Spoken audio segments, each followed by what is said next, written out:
What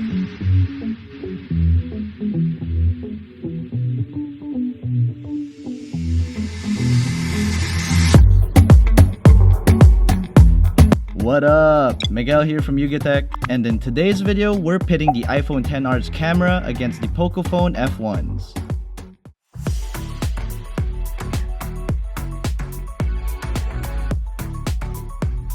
To start, let's get pricing out of the way. The base iPhone XR starts at 50,000 pesos, while the Pocophone F1 is priced at 17,990. You can even find them cheaper online. The iPhone XR's single-lens primary shooter uses a 12-megapixel sensor, with its aperture rated at f1.8 and has optical image stabilization. The Poco F1 uses a dual lens setup. Its primary lens houses a 12-megapixel sensor with an f1.9 aperture rating, and its secondary lens uses a 5-megapixel sensor rated at f2 for sensing depth.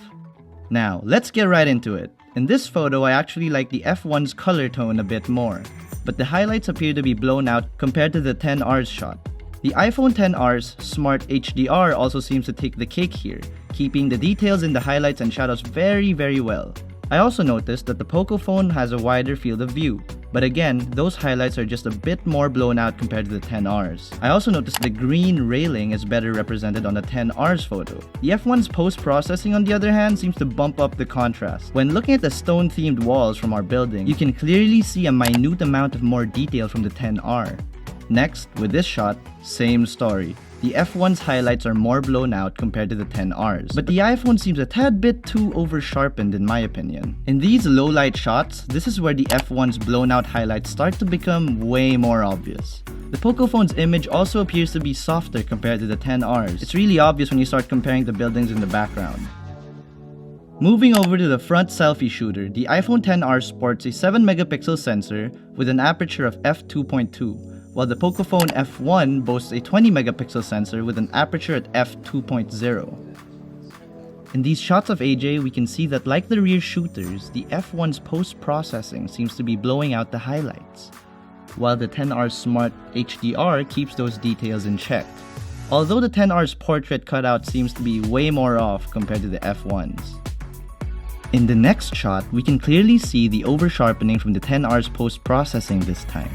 And as for the Pocophone, if we zoom into the bush at the back, the color seems to be very unrealistic compared to the XR's.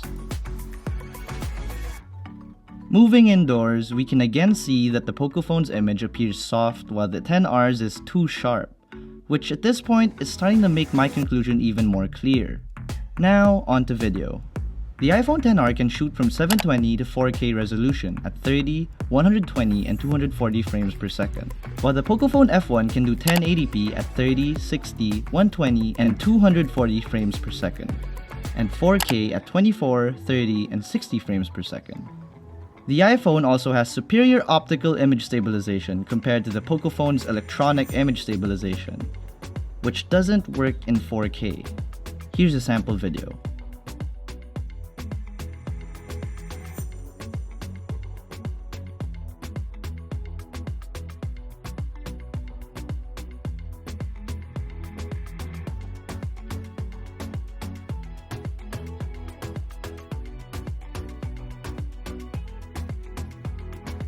Alright, so conclusion.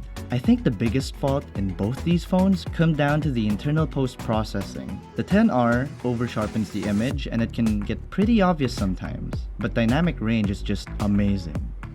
While the Pocophone F1's images can come out a bit soft but high in contrast. When it comes to color reproduction, the XR's photos look more realistic compared to the F1's more vivid and poppy colors. On the video side of things, the iPhone XR has the Pocophone F1 beat for me here. But I'm not saying the Pocophone's video is bad either. So, if I had to declare a winner here, it's a tie. The iPhone XR is 3 times more expensive than the Pocophone F1. That's 3 Pocophone F1s you can buy for that amount.